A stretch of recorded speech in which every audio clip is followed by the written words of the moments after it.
it's still Overreaction Tuesday. We're diving into some overreactions, and we got some good questions to answer. I'm excited for this one. I know it was a bye week, so things are maybe boring, but I mean, today juiced them up for sure. With that said, Nick, I'm going to toss it to you. Overreaction, which I have an update on the video. Forgot to say we have an update on the video. It's coming, and we got a deadline. Ooh. I gave him 2 weeks. I said, yo, we need 2 weeks. They said, I'll have it before 2 weeks. I said, all right, word. Let's get it kicking here. We'll see. There'll probably be some fine tuning, but we'll go back and forth. We'll get this done. So very excited. And also, I'll make the shout out tomorrow. I forgot the t-shirt, but there's a lot of stuff going on. All right, let's toss it to you. Overreaction Tuesday, week 10 of the Pittsburgh Steelers Washington Commanders season. I'm tossing it to you, Nick. What do we got? You know I said comparison is the thief of joy earlier, but I am going to make a comparison really quickly. Adding DK Metcalf would have made the Steelers the favorite to come out of the AFC. Out of the AFC. If you said AFC North, I would have said yes. No, out of the AFC, I still think that's an overreaction. Only because there's this guy, Patrick Mahomes, who seems to be invincible, who tears things in his knee, and then people are saying the Taylor Swift magic effect made sure that wasn't going to happen. Who knows? But he comes back like nothing ever happened, wins a game for the Kansas City Chiefs. They remain undefeated. Until proven otherwise, the Kansas City Chiefs are the team that you just look at and go, you pissed me off because I know you're going to win. You piss me off because you know what I mean? Like, you're watching their games, and at this point, you're just kind of angry all the time. You're going, why can't somebody just beat them? It would be really nice if somebody beat them, which stinks because I like Patrick Mahomes. I like Travis Kelce. I kind of liked that team, and I've liked the guys that have come and gone from that team. Big Andy Reid guy. But they're turning into a little bit of the devil, a little bit of the NFL devil right now. I'm going overreaction until the Chiefs stink. The Chiefs are the favorite. And I'm talking stink, like not lose, stink, because until then, they're the favorites, and they deserve to be the favorites. All righty, let's go to the wide receiver that the Steelers actually acquired. Mike Williams will outgain Deontay Johnson from week 10 onward. Oh, I like this one. I like this one a lot, actually. Deontay Johnson did nothing in his Ravens debut. He only played in 30% of the snaps, but he got 0 targets. 0 targets. I would expect that to pick up. I would. But I think you, like Mike Tomlin says, you're jumping on a moving train. The difference is Zay Flowers and Rashad Bateman and Isaiah Likely and Mark Andrews are on that train. And the Pittsburgh Steelers train ain't taking up much room. There ain't much on there to clog this train up. There are plenty of seats everywhere. And Russell Wilson's staring at those empty seats going, Mike, take a seat, pal. We got to talk. So I think this is not an overreaction. I could very, very well see it being Mike Williams with however 400 yards or something in Pittsburgh for the next couple of weeks, and Deontay Johnson doing little to nothing, simply because more loaded room in Pittsburgh or in Baltimore than it is in Pittsburgh. And Mike Williams he's going to have to come in here and play. He's going to have to come in here and be a contributor, because if he's not, like, if it was a 6th round pick, 7th round pick, I could see the Steelers being the Steelers about this. But a 5th round pick, like, you gave up something for this guy. You gotta use him. I would say that's not an overreaction. All righty, let's go to my final one before we go to a couple listeners' ones. Najee Harris will easily set a new career high in rush yards and finish top 5 after a dominant second half. Top 5 in the NFL? In the NFL. He's only about 200 off the top 5. I couldn't say top 2 because Saquon and Derrick Henry are just very far ahead right now. Yeah, Derrick Henry's about to have 2,000 yards. Saquon might be jumping his way to 2,000 yards. Who else is on that top 5 list? Do we know? I'll look it up for you right now. Because I got to say that Saquon, if you said top 3, I'd say overreaction, no chance. But I don't know who 3, 4, and 5 are. And that makes a difference. We got Derrick Henry leading the pack at 1,052. Saquon has 925. Then there's a dip.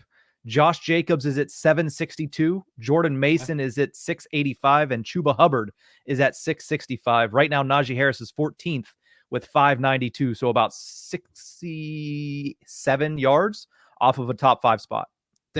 He's 14th, and there's 62 yards between him and 5. I would say that's not an overreaction. Najee Harris could finish top 5 in the NFL. Jordan Mason's going to fall off once Christian McCaffrey comes back, which will happen at some point. I mean, Chuba Hubbard, That's awesome. I'm glad that he is kicking butt. I really liked him in college. I liked him coming out of college. I mean, come on. The Carolina Panthers aren't going to, there's just not even going to be enough opportunities by the end of the season to be top 5. That's just, nope, not happening. I could see that happening. 62 yards, that's all he's got to gain on these guys. I could see it happening. I think it's more everybody else than Najee Harris, but I would say that's not an overreaction. The setting the record part, a career high, I'm going to say that's also not an overreaction simply because this is the best offensive line, and I know that it's got a gaping hole, but this is the best offensive line that Najee Harris has ever played in front of.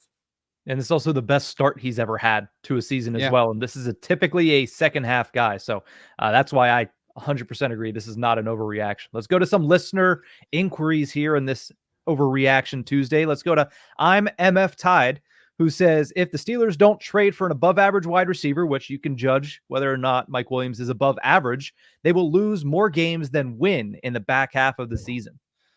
Okay, so Mike Williams is an above average wide receiver. We could say that. I mean, like, what are we classifying as average? Van Jefferson's got to be average. Maybe slightly below average. Yeah, Mike Williams is definitely above average if that is the scale. Maybe not way above, but slightly above average at this point in his career. But I would still say, no, that's an overreaction. The Steelers are 6-2 without any of these guys. They could have did it. They could have beat Baltimore. They could have beat Cleveland. Is not a scare anymore. They were a scare for 1 week. Okay, cool. They're gone. It's over. The Browns are the Browns. The Cincinnati Bengals will have their time, but I saw somebody try to make a bold prediction saying the Cincinnati Bengals are going to finish with a better record than the Steelers. What are we talking about here? What are we doing? Why have we not watched this since they beat a bad team and everybody's like, there it is, man. They're back. They are back. No, the Bengals are too easy. They play the Ravens well. I would say that is an overreaction. There's no way that they would have finished with a losing record in the back half. If you're as dedicated to your football team as I am, you've got to check out my partners, DraftKings Sportsbooks. With options to bet on your favorite team, favorite players, props, and more, there's something for everyone. And right now, all new customers who bet just $5 will get $200 in bonus bets instantly. Now that's something to celebrate this season. Just download the DraftKings Sportsbook app and sign up using my promo code ALLSTEELERS.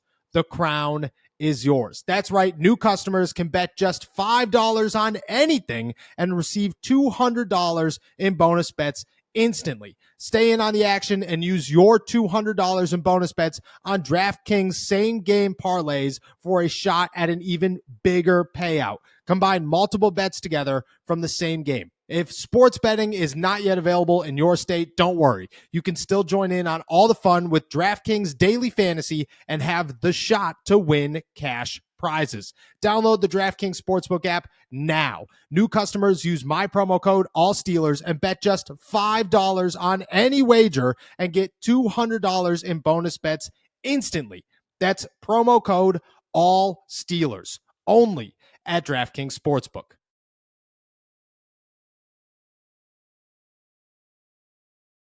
All righty, let's jump over to Sajan Patel, who says we will beat the Eagles, Ravens, and Chiefs back to back to back later this season. Now that is an overreaction. that is a gauntlet. Okay. That is crazy. And it gets crazier when you break down that they have 4 days between the most physical game that they will play all season long and then the best player that they will play all season long. That is, I mean, after a week in Philadelphia, which is not easy, playing Saquon, Jalen Hurts, A.J. Brown, Devontae Smith, what do we know? Anybody holding expectations that they're going to go 3-0 and that little shift there, you're wild. And if they do it, that's incredible. That is an all praise to them. That is a team that you have totally different outlook on at the end of that one than you did going in there. But nobody should hold the expectation that they're going to go 3-0. And you should not be disappointed if they go 1-2 or 2-1. As long as they don't go 0-3, you got to feel okay. I'm going overreaction. There's just no chance they win all 3 of those games. I'm sorry, but there's just being realistic. You can't do it. Let's jump over to David, who says the Steelers will not acquire a rookie quarterback via the draft for the foreseeable future. They will instead rely on trading for established quarterbacks. Okay, so I'll counter this one, and I'll say that it's an overreaction just because you said that they will rely on veteran quarterbacks via trade and other things. They're going to keep Russell Wilson. They're going to keep Russell Wilson. They're going to give Russ 3 years. They're going to say, here's a 3-year deal, whatever. You know, it's backloaded just like the rest of them, so that if he stinks in the first year, you could get rid of him. But if he doesn't, you hold on to him. They're going to give Russ 3 years. That's 3 years. That's the foreseeable future. And then in that time span, they will draft a rookie, but they will not rely on him until Russ is gone. So Justin was supposed to be the rookie. Okay. Russ looks too good right now to make Justin the rookie. So they're going to do it again next year. Russ will get a 3-year deal.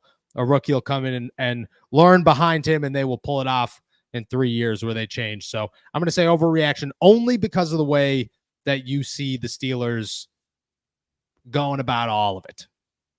Let's jump to Army Weiss, who says the Steelers only lose to the Eagles in the back half and are first in the AFC going into the playoffs, which would have them at 14-3 to end the season. That would mean the Chiefs have to lose 2 other games. I don't know, like when are they losing a game? When? I don't know when that's going to happen. That's an overreaction. The Chiefs are going to win the AFC. They're going to win the AFC.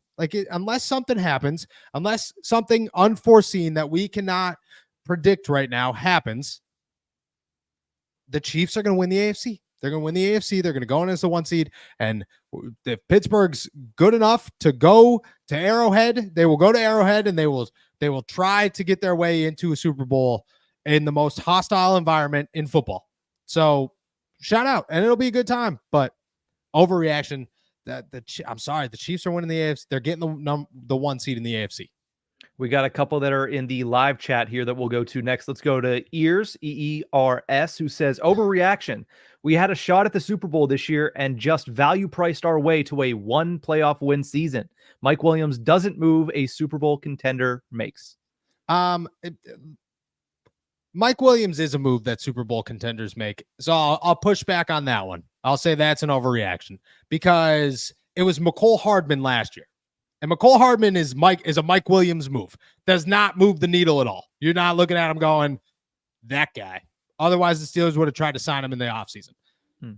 That McCole Hardman caught a game-winning touchdown in the Super Bowl. Juju Smith-Schuster is not any better than Mike Williams. Juju Smith-Schuster caught a game-winning touchdown in the Super Bowl. It is actually a move that Super Bowl contenders make. That being said, it's not the best move. I think the Steelers had a shot to, let's say, be a Super Bowl favorite, one of the Super Bowl favorites. I don't think they did enough to do that, but I'm not going to say that their shot at the Super Bowl is over simply because if they didn't, honestly, I would have less of an argument to make, but I think Preston Smith makes this defense better. And if your defense is good by the end of the season, you're in a much better spot, whether you traded for Mike Williams or nobody. So I would say overreaction. It is a move that Super Bowl contenders make, but usually they like Russell Wilson isn't the quarterback and it's Patrick Mahomes and Andy. It's just a different circumstance. All right, let's finish off Overreaction Tuesday with this one from Stephen Cornfield, who says, overreaction. The Steelers go 7-2 in the back half and easily take the division. I could see that happening. I don't want to. That's really walking the line of an overreaction, like really walking the line of an overreaction. But I could see that teetering towards not an overreaction. You lose to either Washington or Philadelphia and then Kansas City. I could see that happening. You go undefeated in the AFC North. Why not? They did it last year. Why? There should be nothing that says they can't do it this year. Not saying it's easy. It's very difficult. And Lamar Jackson is a much better quarterback this year than he was a year ago. I would say it's as close to an overreaction as you get, but it's not an overreaction because I could see it happening and I could see them stunning some people, especially because there is no games that they shouldn't win. You lose to Cincy. Yeah, you should lose to Cincy. They're an AFC North team. Rivalry games don't count. The Browns are the same way. So there are no games that they shouldn't lose that they deem themselves potentially victim to losing. So I will say that's not an overreaction.